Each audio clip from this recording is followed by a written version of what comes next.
Mga kasayan, maglalagay tayo ng brake light with sounds.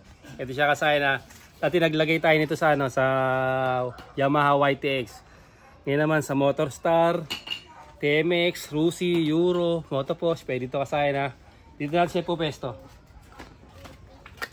Depende sa pwesto kung saan nyo siya ilalagay ha. Kung saan yung tingin yung maganda. Ito ang pinaka pwesto niya. Tutornilyo lang natin dyan. Yan. Ganyan na magiging pwesto niya. Tapos, lalagyan natin siya ng, ng switch. Para walang kaantok-antok. Pwede yung patayin. Pwedeng buksan. Siya kasaya na. Simple lang to.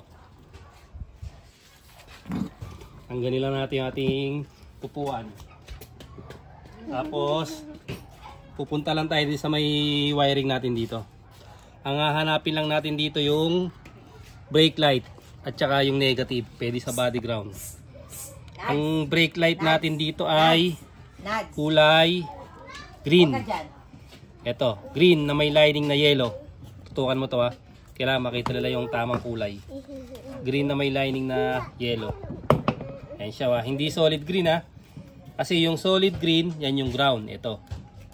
Solid green ground to. Ito, pwede tayong kumuha dito ng ground. Ito yung ground natin. Tapos ito yung ating brake light. Ganito lang yung gagawin natin. Simple lang. Gagamit tayo ng switch dito. Ito ha. Pag ganyan yung lagay natin ng switch. Dito. Yan yung forma ng switch natin ha. Tapos itong isa. Itong isa ilalagay natin dito sa ano. Ilalagay na kagad natin sa green na may lining na yellow sa may brake light switch. Doon natin siya ilalagay. Makiabot nga naman natin. Wire stripper. Okay, pa ito sila. Ito yung wire stripper natin ha. Umupurol na. Ilalagay natin to sa may green na may lining na yellow. Ito siya, green na may lining na yellow ha. Ayan siya oh. Pwede rin dito. Ayan. Pwede rin dito kasi karoktong niya yan. Green na may lining na yellow ha. Paglalagyan natin. Ito siya, yung green na may lining na yellow. Magkakaroon na to ng supply pag nag-brake tayo. Saka gagana yung brake light switch.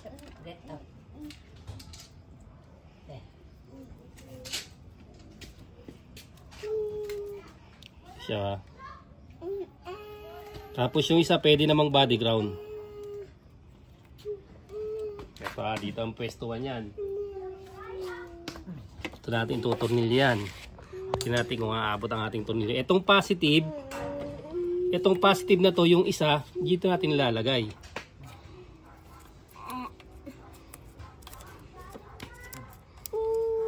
Yeah, may batang makulit. Siya. Tingnan natin yung mga dulo yan. Ito, para meron tayong switch ha. Pero kung di nyo lalagyan ng switch, etong kulay red, idiretso nyo lang dito. Yan. Sa may green na lining na yellow, diretso nyo lang ha kung di kayo maglalagay ng switch. Dahil maglalagay tayo ng switch, ito siya.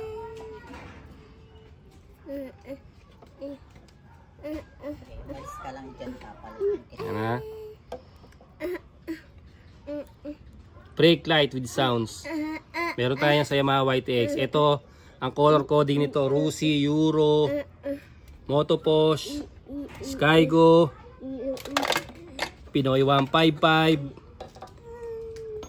TMX 155, XRM, lahat ng Honda. Excuse. Wala tayong boses. Tapos, isang ground. Kaya tabot yung ground natin. Ito yung ground. No? Tuktong tayo ng wire. Excuse me po. Mike Enriquez. Tayo ng isang maliit na wire.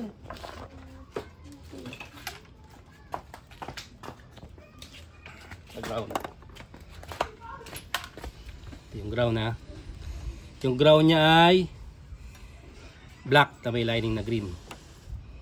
Pwedeng body ground. Pwedeng body ground, pwedeng ano, pwedeng solid green. Dalawa lang naman yung kukunin nyo. Kaya lang tututulay yung isa kasi nga maglalagay tayo ng ano. Maglalagay tayo ng switch para pwedeng ano, pwede siyang silencer. Ito yung negative ha, solid green ha. Ayan. Solid green, hindi yun tayo kukuha. Kasi maganda yung wire niyan eh. Mga circuit yung wire na ginagamit natin. Kaya siguradong walang umido. Ayan siya kasaya no. Ito rin. Ito yung negative na natin. Kaya kahit matagal na, ganda pa rin ang ano niya. Walang umido yan.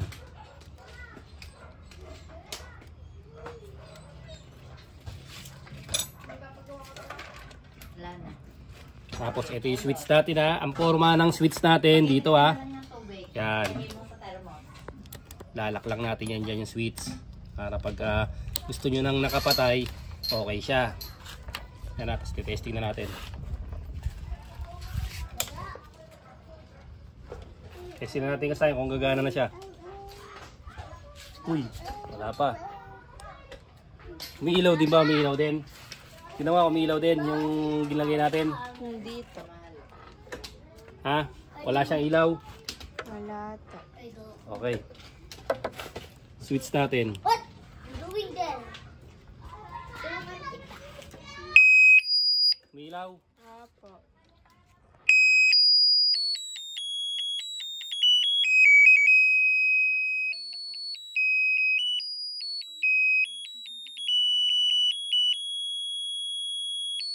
Sign ha. Ayan o. Pagpitik-pitik lang pag magbabiyahe kayo o overtake pa lang kayo pag bibigyan na kagad kayo. Kasi maririnig na kagad kayo dyan. Mama, may kagat sila ipin.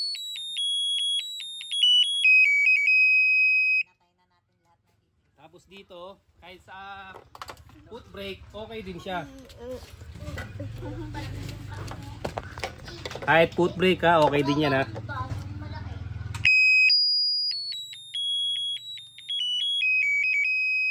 Okay.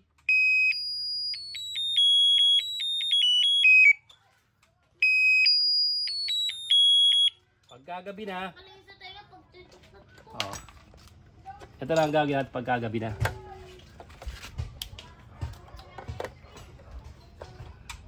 Wala na siya kasayan. Kasi naka-off na yung switch natin. Pag inaantok, kagaya ni kasayan Diana, antukin, inaantok habang nagbablog, ipepreno natin ng pepreno para di siya antukin. habang nagbibideo tayo, pepreno tayo ng pepreno para di antukin. So, ganun lang kasayan yung paglalagay ha. Lagyan nyo lang siya ng on-off switch. Para pagka halimbawang gabi na, off nyo lang siya. Yan siya, off lang siya. Pag naka-off, okay na. Pag naka-on, good move na. Walang antok sa biyahe. Alam na kagad pagka may umo-overtake. O yan o. Alam na kagad pag may umo-overtake. Okay. Hanggang dito lang mga kasayan. Salamat sa panonood.